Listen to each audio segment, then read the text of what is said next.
This is TWiT. This is a Google show, so we could talk about the announcement that Google had there. Google kind of focused their announcement almost entirely, if not entirely, on assistant features. So they announced a number of new features. Hey G, read this page is where you're on an article and you want to read it, but you don't want to read it. You want to hear it be read to you. Now, there are a number of apps that do this that you can find. So stick there for a second. Yeah. So if I'm on my phone and I have a page and I say, hey, G, read this page, I get that. But how do I get that on my assistant device? Do you? I don't know. That's actually a really good question. This might be a mobile-only feature because it doesn't make as much sense on like a Google Home. That doesn't make. I could go to sleep having it read 5 Matthew columns that I haven't read yet. Right.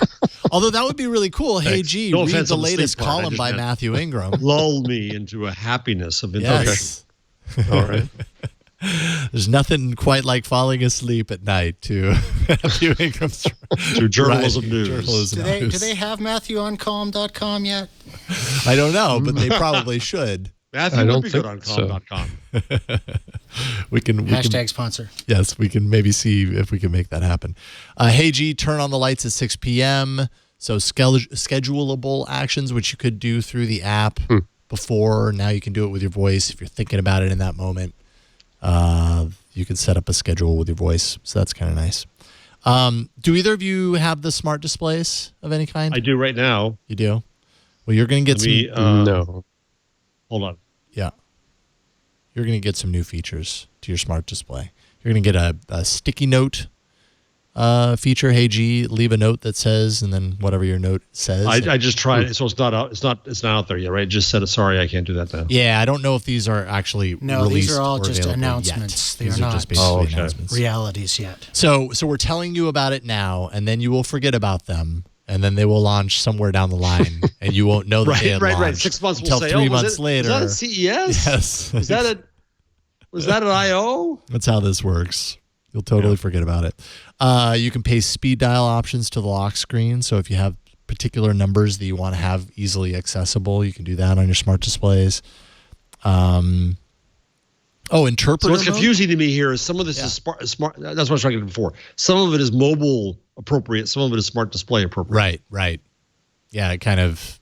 And some of it is one thing assistant. Sure. Yes, some of these will apply to one and not the other, it sounds like. Interpreter mode, which I think applies to the smart displays, and actually there were a number of partners, including American Airlines, that are utilizing this. Essentially, what it allows for in their lounges. That's right. Right. So you would have American Airlines would have a Nest Hub in their lounge, and it would essentially be in an interpreter mode, so that providing better customer support, essentially, with no human translator available, you could use the Nest Hub instead. I was at Bellevue Hospital, which, if you understand Bellevue, could be a straight line. But I was there for the World Trade Center Health Organization, and on every desk, they had these phones with 2 earpieces. And I said, why? And it was so they could reach the translators. Because when you're in the City Hospital of New York, you're dealing with God knows how many languages, and they have translators there at the ready all the time. Oh, wow. To be able to deal with the medical professional and the patient. Fascinating to me.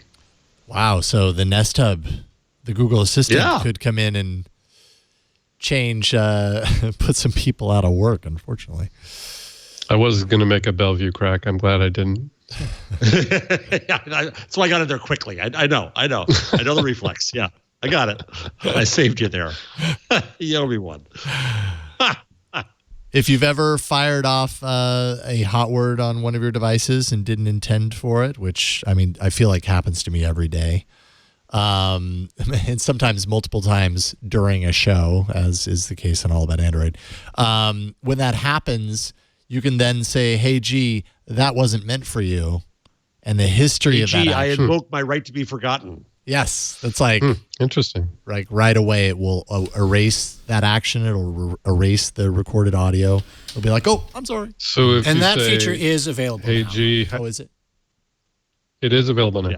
Yes, it is now. You can do it right now.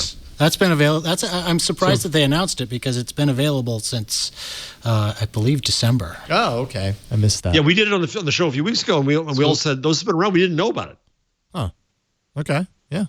So if you accidentally said, "Hey, G, how do you dispose of a body?" and then you decided that you didn't want to say that, right, you could say that wasn't for you. Okay. Right. You've got an undo. Of course, we're trusting Google that the undo actually works. Yeah, that's. Well, we're trusting Google about a lot, aren't we? That's true. I'm fine with that. Everything. I, for one, welcome my new master.